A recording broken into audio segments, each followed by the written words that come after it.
Well, since I finally finished episode 4 of this course, Sorcerer, I definitely decided to just stagger each episode throughout the last few days, especially since there was so much traffic when it went live. It took me 3 tries to log in into my profile. So, let's talk about the first course of Stranger Things Season 5, the final season of the highly acclaimed and popular event series. So let's begin.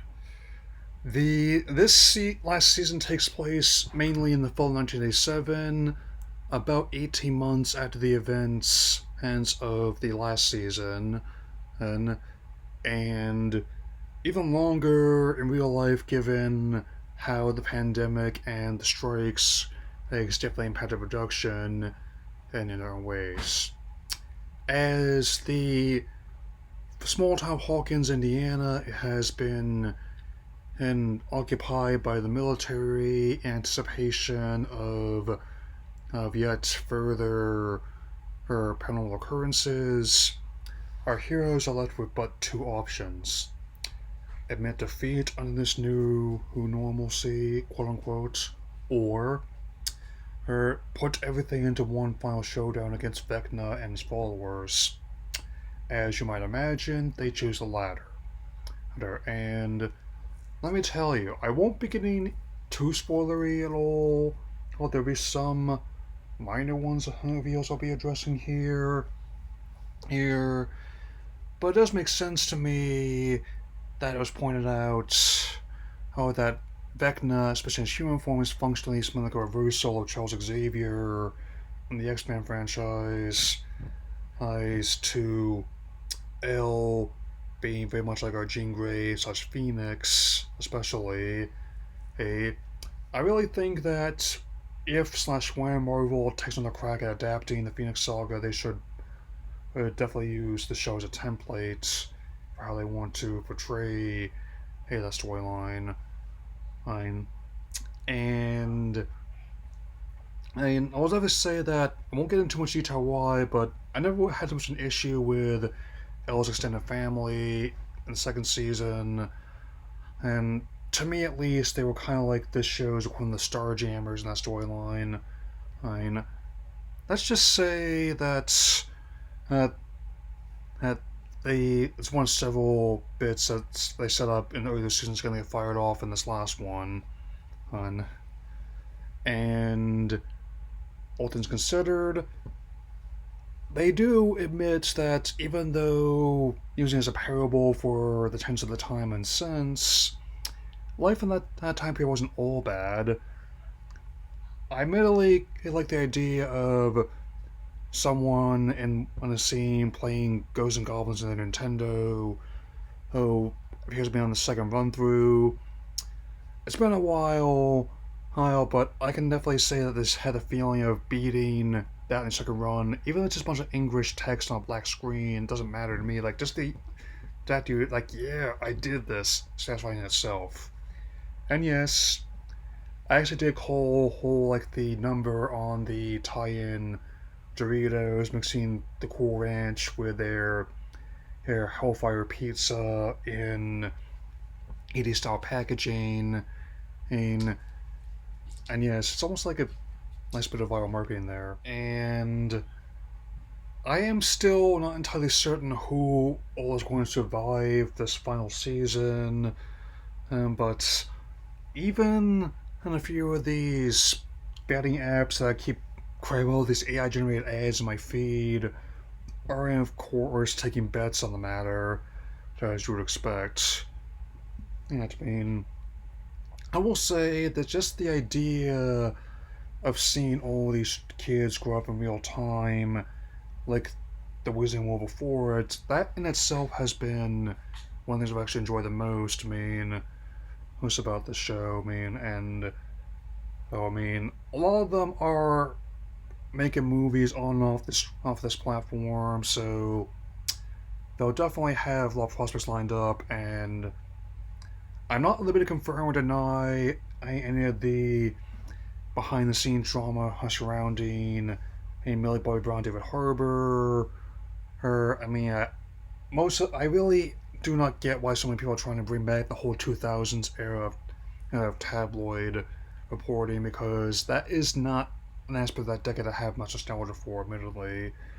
Hey, I do have secondhand sort of nostalgia for their Gatorade and Chips Ahoy designs. I did indeed try like the upside down purple, and oh yes, yes, especially amused by the other collabs since I synced my email with my profile for like the very 80s Tide style promotion. Like, I mean, I don't have to get Stains or Pele Universe audio clothes, but it's nice to know you can.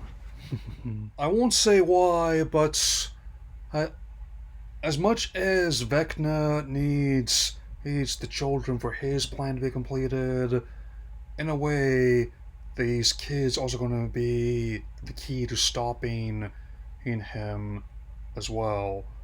Oh, that actually makes a lot of sense a roundabout way. And I'll admit, it all the CGI is at its peak. I think it looked fine on my display. I will say that the practical work is great. I mean, with the costumes and props, in sense of recreating a part of the American Midwest doesn't exist anymore, and a bunch of paranormal entities never existed at all. Well, lots of personality here there. There. I mean, the peanut butter boppers have all often been advocated to be brought back by a lot of people, well, which I admittedly do not object to. Being completely honest. And definitely not above embracing not just like the stylish flair that people had, but also just how some elements are a bit crazier, like how someone's hair is almost as thick as their coat's fabric. In regards to a release pattern, I honestly do not mind the fact that the first course dropped this week. There's not an exact date for the second course yet beyond December, though the series finale, which is going to be feature length, is going to be coming on New Year's Eve, funnily enough. What better way to end the show than by ending the year with it? I certainly hope that they stick the landing, because it's definitely been lots of ups and downs in the peak TV era. Let's just say for every finale Breaking Bad, there's been one like Dexter. I hope it's closer to the former than the latter in terms of quality, regardless of who makes that alive.